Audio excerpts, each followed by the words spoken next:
और जब नाम हो जाए तो लोग उसके पीछे पड़ जाते, बदनाम करने लगते। क्यों? जो है नाम वाला वही तो बदनाम। फिर हमारे अंगने में तुम्हारा क्या काम है? जिसका नाम नहीं वो बदनाम काहे का, जिसकी इज्जत नहीं उसकी बेइज्जती काहे की। नाम हुआ बदनाम हुआ। देवता में चर्चा हुई है तो विश्वामित्र से वशिष्ठ बोले भाई चेला तो हमारा ही है, वो हमें ये नाज अपने शिष्य पे, वो मर सकता है लेकिन धर्म को पीठ नहीं दिखा सकता। तो ये बात विश्वामित्र को बिल्कुल अच्छी नहीं लगी। विश्वामित्र जले गए और चिल्लाने लगे वशिष्ठ बुद्धि खराब है, क्या कह रहे दानी? अरे जिसने वरुण का यज्ञ न कर पाया हो, 100 गाय का लालच देके हमारे भांजे को खरीदा हो, वो आप उसे दानी कह रहे हो? कुछ नहीं जानता दानान के बारे में। तो विश्वामित्र से वशिष्ठ बोले देखो विश्वामित्र जी, वो समय अलग था, अब समय अलग है। मानो वो दानी है का होगा, तुम्हारी नजर में हमारी नजर में नहीं है। जांच नहीं भाई, परीक्षा नहीं भाई।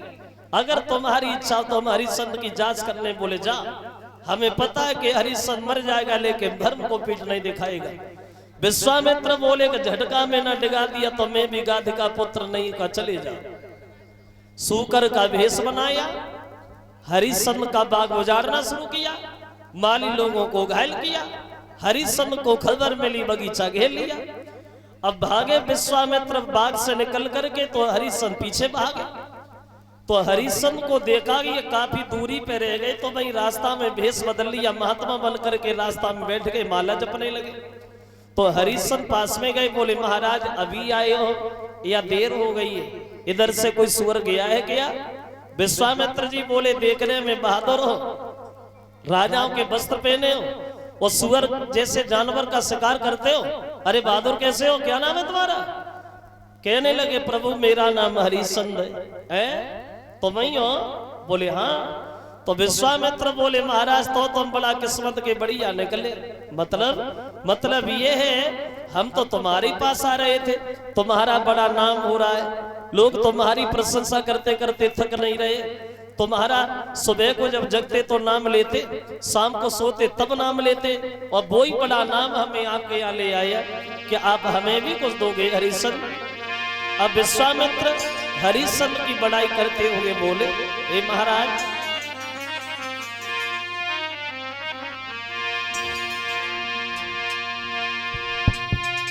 तो सोदानी रूप और धर्म को रूप और न कोई, और तेरी 100 कोसन सतवारी के उड़ रही है खसर।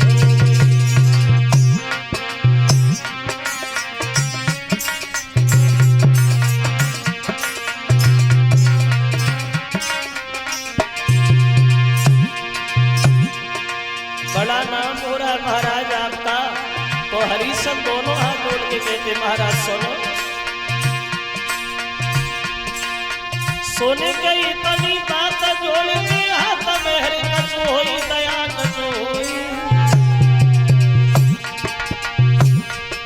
तुम जो मांगोगे महाराज दिए हम सोई, तुम जो मांगोगे महाराज दिए हम सोई। क्यों? मेरे कभी नाई कचुगन की है नहीं हो बात मोए मन की है।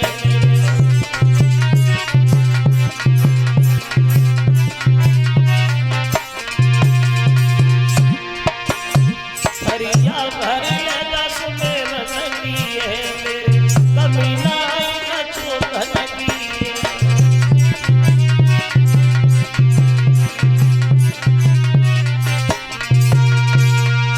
हरिश्चंद्र दोनों हाथ जोड़ के बोले महाराज आप हमारी जितनी प्रशंसा में लगे हम उसके बराबर तो नहीं है। हाँ हो सकता है अगर आपकी कोई इच्छा हो तो हम आपकी इच्छा पूरी कर सकते हैं। कुछ दान चाहिए? बोले हाँ क्या चाहिए? जवाब दिया हमारी बेटी की शादी करानी है तुम्हें। मेरे घर में पैसा नहीं है जो हम अपनी बेटी का विवाह कहीं बढ़िया घर में करें। कोई ऐसा लड़का हमें देखना है जो अच्छा परिवार हो, वो अच्छे परिवार के लिए पैसा नहीं है हमारे पास, कोई द्वार पे बैठने नहीं देता। हम अपनी बेटी की शादी करना चाहते हैं, ये इतनी दौलत हमें दे दो जो कहीं हम जाके बढ़िया घर में विवाह करें। तो हरिश्चंद्र बोले महाराज ये कौन सी बड़ी बात है, हमने बहुत सी शादियां कराई हैं, चलो घर चलो दूंगा। तो विश्वामित्र जी बोले हम घर पे क्या करेंगे, यही दे दो, हम तो बड़ा संतोषी महात्मा है, यहीं से वापस चले जाएं। तो हरिश्चंद्र बोले महाराज अब यहाँ हम आपको क्या दे दें, सुबह सुबह शिकार खेलने चले आए थे, हमारे पास में तो कुछ भी नहीं है, ये घोड़े की लगाम है और ये कमर में कुंजी है, ताली है, इसके अलावा और तो कुछ नहीं है। तो विश्वामित्र बोले तो क्या हुआ, कुंजी लगाम ही दे दो, हम तो बड़ा संतोषी महात्मा है, बाकी घर पे ले लेंगे, कौन सी बात है। अब हरिश्चंद्र समझ नहीं पाए और कुंजी लगाम ही उनके हाथ में पकड़ा दी, बोले लीजिए महाराज रख लीजिए।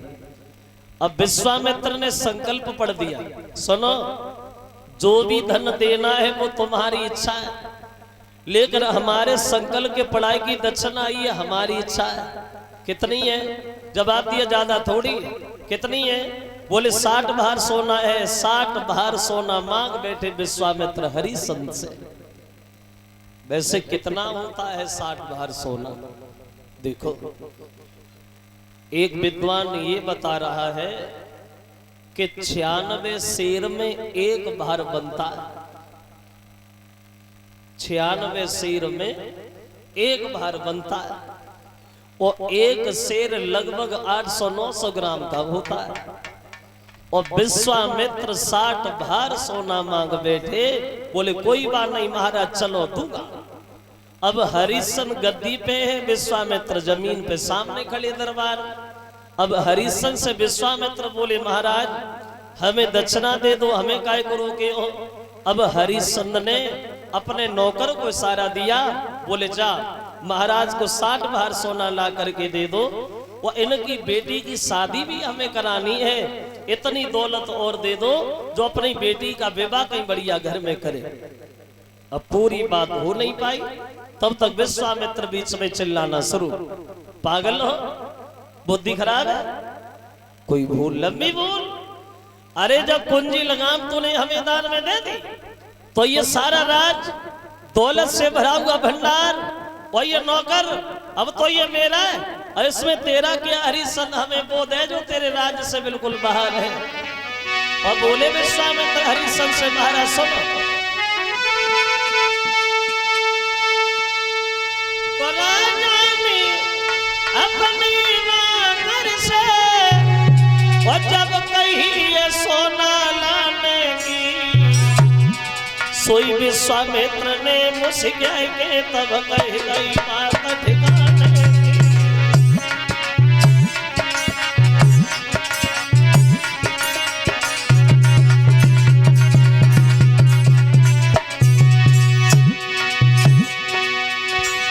ये महाराज सुनो, ये नौकर मेरा नौकर है, ये नौकर मेरा नौकर है, मुमकिन में हुक्म चलाता है, कुंजी लगाम में सब आएगा अब के भालू मुझे आता है।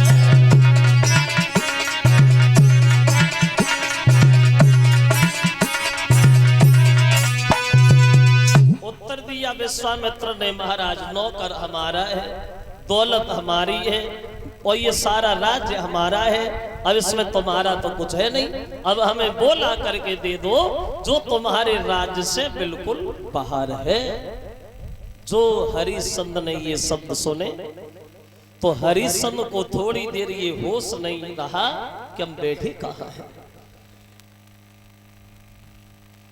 लेकिन जब धर्म की तरफ देखा तो सर से मुकुट उतार करके ब्राह्मण के सर पे रख दिया, लीजिए महाराज ये राज्य आपका, यहाँ के रहने वाले सब लोग आपके, वो हम तो आपकी एक प्रजा के समान हैं। विश्वामित्र बोले प्रजा के समान नहीं हो, प्रजा हो। वो ये चेहरा उतर कैसे गया, अरे राज्य का तो क्या गया, वो दान नहीं जुर्माना है, जो दान ही दान देते समय मन में थोड़ा भी कष्ट किया हो, या तो दान करो नहीं, और दान करो तो दिल खोल के करो। मन में कष्ट न करो, दान भी कर रहे हो, रोते भी जा रहे तो वे दान ही खाएगा। तो हरिश्चंद्र कहने लगे महाराज हमें इस बात की कोई चिंता नहीं है, दान मन से कर रहा, फिर क्या करोगे? भाई दक्षिणा दे दो हम जाए, हमें क्यों रोके हो? तो हरिश्चंद्र ने उत्तर दिया महाराज अब तो शरीर बचा है, शरीर के अलावा और कुछ नहीं है, आप हमें बेच लो, हमारे घर में एक पत्नी है उसे बेच लो, एक पुत्र है उसे बेच लो, आपका कर्जा पूरा हो जाएगा।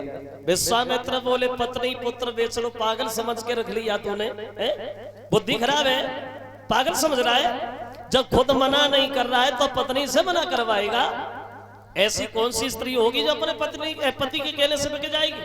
एक बात बताऊं, क्या छोटी सी बात है और सुख ही सुख है। मतलब ये है महाराज हरिश्चंद्र, बात ये है कि सतवादी धर्म को आने से कई देव वचन करा दो रे।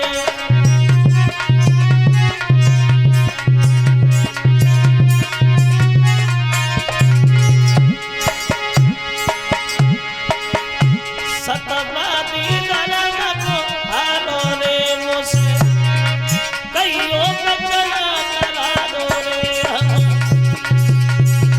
छोड़ेंगे द्वार तुम्हारो रे, तेरे दर से करेंगे तुम्हारो रे।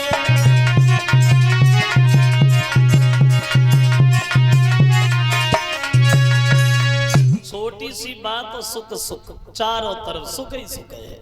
एक बार हमसे मना कर दो हम दक्षिणा नहीं दे पाएंगे, हम चुपचाप चले जाएंगे, हम तो बड़ा संतोषी महात्मा है, किसी से कुछ नहीं कहेंगे, मना कर दो। कहने लगे महाराज हम मने नहीं करेंगे, मने नहीं करोगे, दक्षिणा नहीं दोगे, फिर क्या करोगे? मरोगे, मरे जा, बिना दक्षिणा लिए हम जाएंगे नहीं। अब जिंदा रहो और चाहे मरो, पहले पत्नी को पूछ के हम इधर ही बैठे, अगर बिकने के लिए तैयार है तो भी खुश, और नहीं तैयार है तो और ज्यादा खुश, जा हम इधर ही है, जल्दी पूछे। अब चले महाराज अपना सब कुछ त्यागने के बाद पत्नी के पास। देखो होए मन में मनहीन वो भूप जब मेलन को दायो रे, मेलन को दायो, और हाथ जोड़ के सन्यासी से फिर से बतलायो, अभी आंगन में जाता हूँ रे, अभी आंगन में जाता हूँ,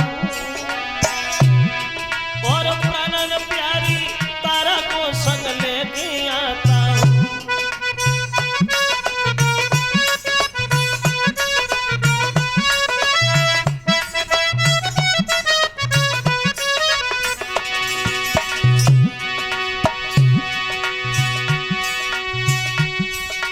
अरे प्रीत जी रीत बताइए,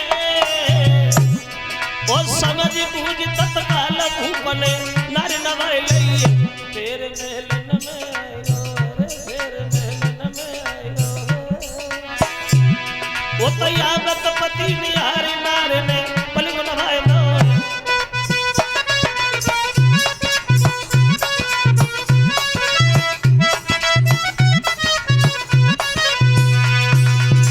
चले महाराज अपना सब कुछ त्यागने के बाद अपनी पत्नी के पास। पत्नी ने देखा तो सम्मान से बिठाया, लेके चेहरा की तरफ देखा तो सवाल किया, क्यों परेशान दिख रहे महाराज? तो हरिश्चंद्र अपनी पत्नी को समझाने लगे, रानी तारा, आदमी की सबसे बड़ी भूल, सबसे बड़ी हार तब होती है जब प्राणी अपनी बात में फंस जाता है। अपनी बात से निकल जाना ये सबसे बड़ी जीत है, वो अपनी बात में फंस जाना ये सबसे बड़ी हार है। और आज ऐसा ही हुआ, एक महात्मा के चक्कर में आकर के मेरा सब कुछ चला गया तारा, लेकिन हमें जाने का कोई रंज दुख नहीं है। दुख तो इस बात का है, सब कुछ चले जाने के बाद में भी हम कर्जेदार हैं ऋणी। एक बात पूछने आया हूं भद्रे, क्या धर्म की नाव में थोड़ा हाथ बटा सकती हो? क्या तुम मेरे साथ बिक सकती हो? तो पत्नी ने जब ये सुना कि बिक सकती हो, तो पत्नी ने उत्तर दिया, महाराज आप तो ऐसे पूछ रहे हो जैसे हम किसी दूसरे की पत्नी है। इस शरीर पे अधिकार है आपका, हक है आपका, बेचना तो बहुत छोटी बात, अगर तुम हमारे शरीर के टुकड़े टुकड़े भी करवा दो हमें कोई मतलब नहीं है महाराज। पहले हमें बेचना फिर खुद बेच जाना। और वो पतिव्रता अपने पति से बोली है, ये महाराज तो इस तन पे है अधिकार तुम्हें, और चाहे सो दशा बनाएंगी